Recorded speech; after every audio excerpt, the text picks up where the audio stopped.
we are not used to thinking of so-called women's issues as something that's central. We think of it as marginal, but the reality is very different. And I can start by giving you just some empirical evidence. We did a study at the Center for Partnership Studies. It was a pioneering study. We did it in 1995 in time for the Beijing Women's Conference. And we compared two bundles of statistical data from 89 nations. One bundle was quality of life, infant mortality, access to potable water, human rights ratings, environmental ratings.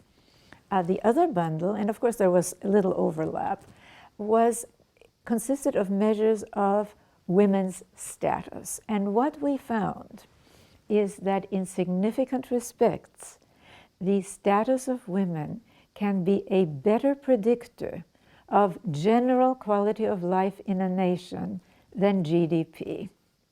And that has since been verified by a number of other studies. For example, the World Values surveys show that nations where the ideology, the belief system, is one of more parity, more equality for women and men, are also nations that do better economically and have better human rights ratings and more democracy. And most recently, the World Economic Forum's global gender gap reports show that the nations with the lowest gender gaps, and unfortunately there is no nation at this point that has no gender gap, but the nations with the lowest gender gaps like Sweden, Finland, Norway, regularly are in the highest ranks of the World Economic Forum's global competitiveness reports. Now, this is not coincidental. These are patterns, and they're patterns that I've been studying now for 3 decades, looking at human societies from a perspective that draws from a larger database than most studies of society, because most studies of society, well, they're often quite accurately called the study of man. And of course, we're told, don't worry, man includes woman. But if you look at the books, if there are about 5 pages in the index on women, it's already a big deal, right? I drew from a database that looks at the whole of humanity, both its female and male halves, and also from a database that looks at the whole of our lives, not only what's conventionally considered politics, economics, but where we all live, in our family and other intimate relations, gender relations, parent-child relations. And what you begin to see then, by looking at this more complete picture, well, if you only look at part of a picture, right, you can't see the patterns. By looking at this more larger, more complete picture, you begin to see patterns, configurations that keep repeating themselves. And yes, these are configurations in which indeed, as I said, the status of women, how a society, let's back up for a moment. The status of women really reflects something basic, which is the cultural construction of the fundamental relations and roles between the female and male half of humanity. And that is something that we have to take into account if we are to better understand human social systems and if we are to move forward.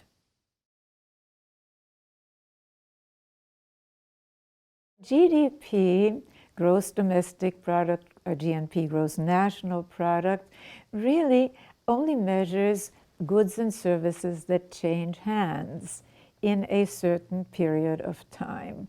Number one, this doesn't tell us anything about what's happening to people's lives on the ground. Also, it doesn't tell us anything about what we need to do to have better outcomes. It's like a snapshot, isn't it, of a very small piece of what really makes an economic system. In fact, GDP actually includes activities as productive that harm and take life. Making cigarettes, selling cigarettes, the health costs, the funeral costs, they're all great for GDP. Oil spills, wonderful GDP. You know, they're all part of GDP. The cleanup costs, the lawsuits that go on and on and on with all these depositions, huge addition to GDP. But not only that, GDP does not take into account the activities that actually support life. And this is a major shortcoming that I've addressed in my work, especially in my book, The Real Wealth of Nations, where I point out that we have to take into account the life-sustaining and life-enhancing and the activities that support human development, especially now as we move from the industrial to the post-industrial knowledge service age. We have to really look at the work of care, the value of the work of care, not only in the market, but also in homes, which is not considered in GDP, even though we now have studies. For example, a recent Australian study showed that if this work in homes of caring for people, starting in early childhood, work that is still primarily performed by women, of course, if it were included, it would constitute 50% of the reported GDP. So we are missing a huge part of the picture.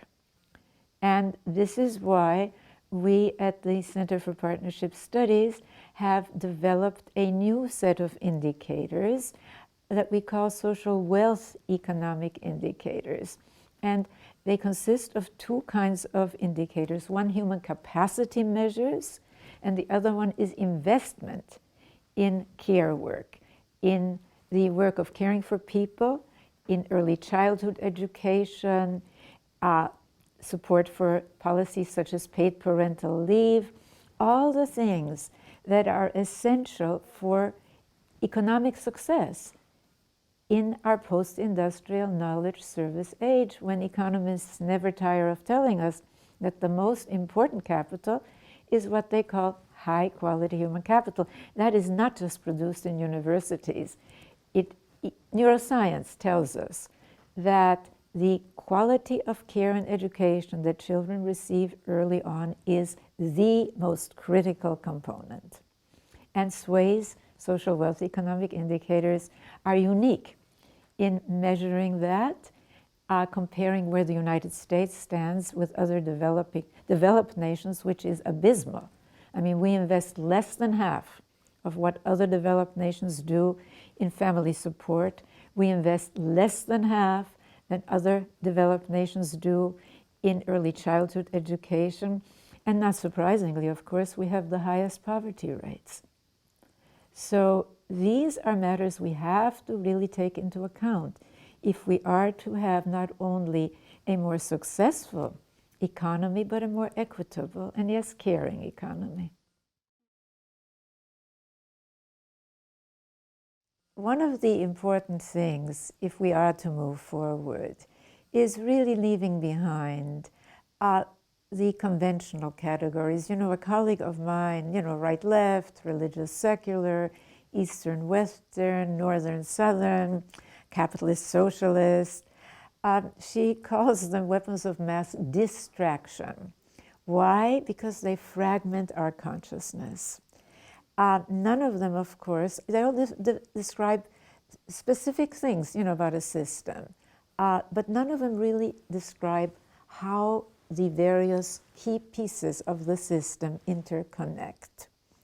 And one of the things that I discovered, and that other people are now who are doing the same research using a method I call the study of relational dynamics, is something very simple, that if we really look at the whole picture in a society, including our primary human relations, the relations between the female and male half of humanity and between them and their daughters and sons what we begin to see are configurations that transcend these categories.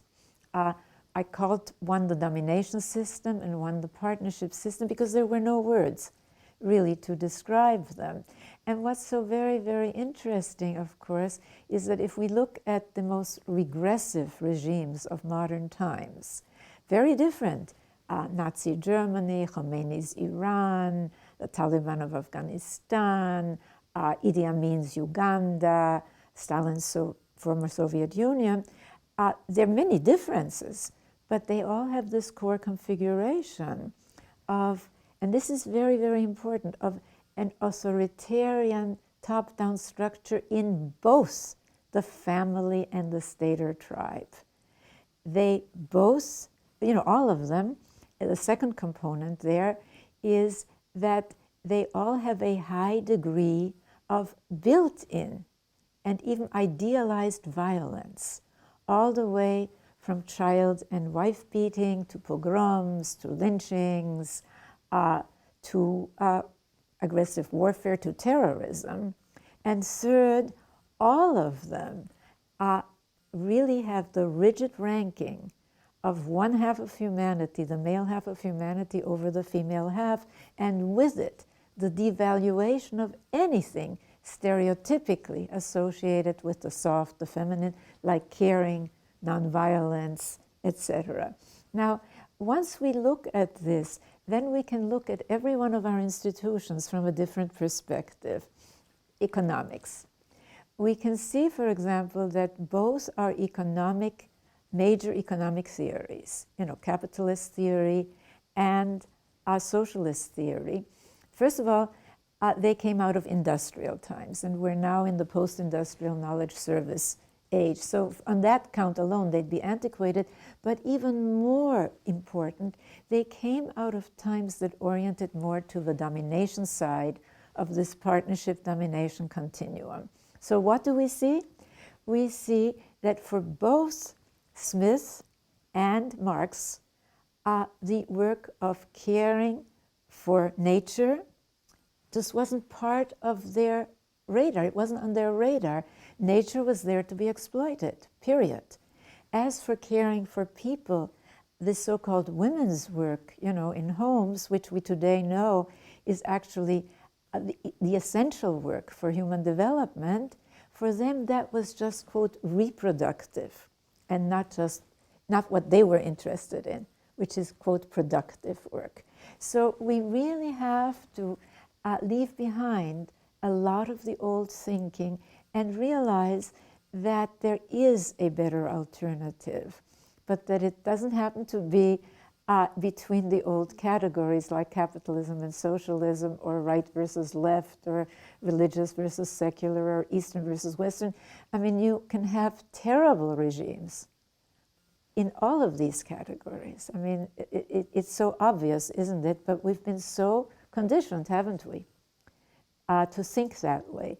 So what I am proposing, and what more and more people are really so hungry for, is a third alternative. What does feminism mean? Well, it is in a sense an unfortunate term, because it sort of separates working for the female half of humanity from the system's dynamics of how, well, what's good for women is good for the world, and what's bad for women is bad for the world, as I have, I spoke to the State Department on this, United Nations, etc. And it is really the message that we have to spread. On the other hand, feminism was essential because it was really, so was women's liberation, which was another way of putting it, which then got disparaged, Feminism became the new F word, and women's liberation became women's lib. Nobody would say black lib. I mean, that's crazy, but it's a sort of a ridicule, isn't it? So there is no such thing as a post-feminist world. We have to continue to work to really raise the status of the female half of humanity, and that's basically what feminism is about. But beyond that, I think we need to work for what I call a partnership society. We're beginning with the most fundamental difference in our species. The difference between male and female difference is no longer equated with dominating or being dominated, with superiority or inferiority, with being served or serving. That does not make sense. One of the ways that domination systems maintain themselves is to really brainwash people into thinking that there is no alternative to them. And the whole backlash against feminism, of course, is not new. I mean, the women who are today holding up signs saying, I'm not a feminist because I also believe in men's rights. Well, so?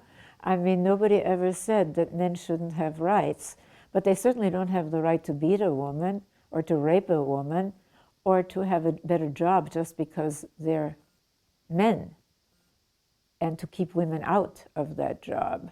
So they're very, very brainwashed, I'm afraid.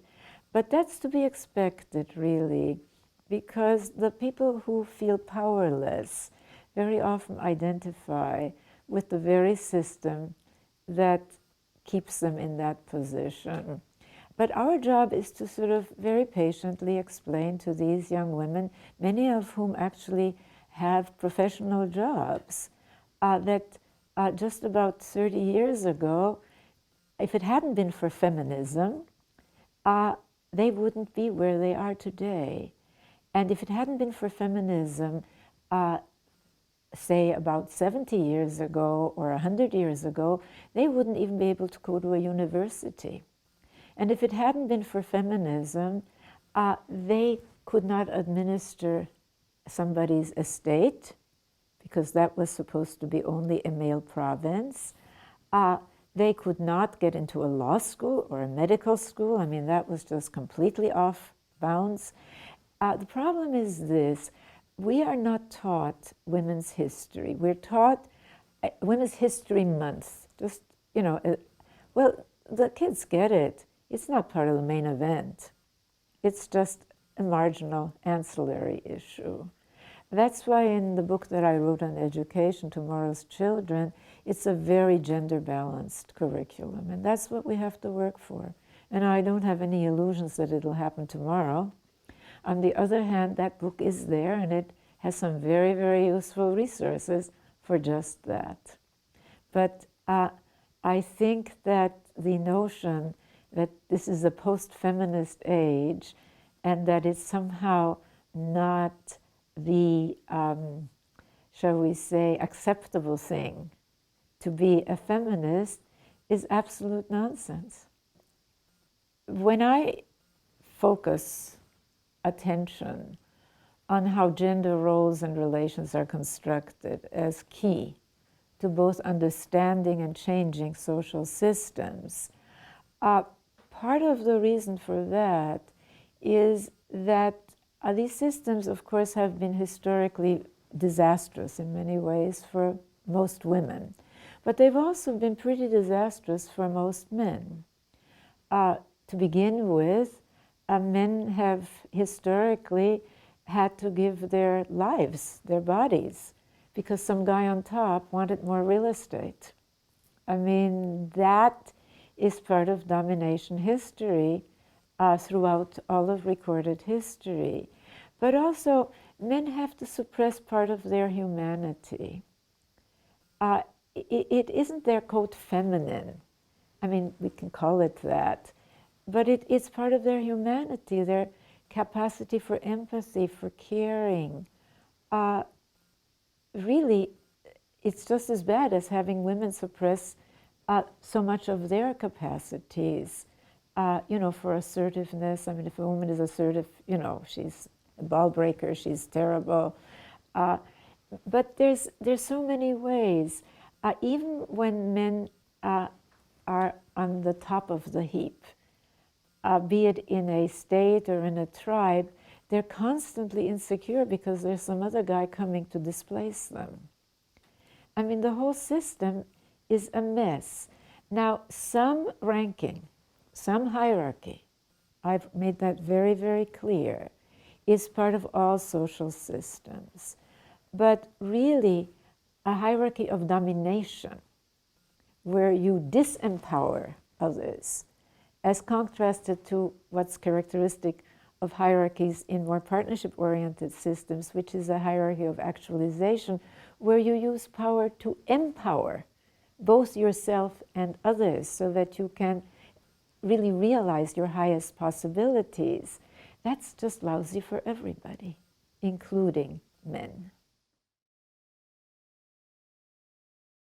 I think I once said that the two are as integrally linked as the fingers of a clenched fist.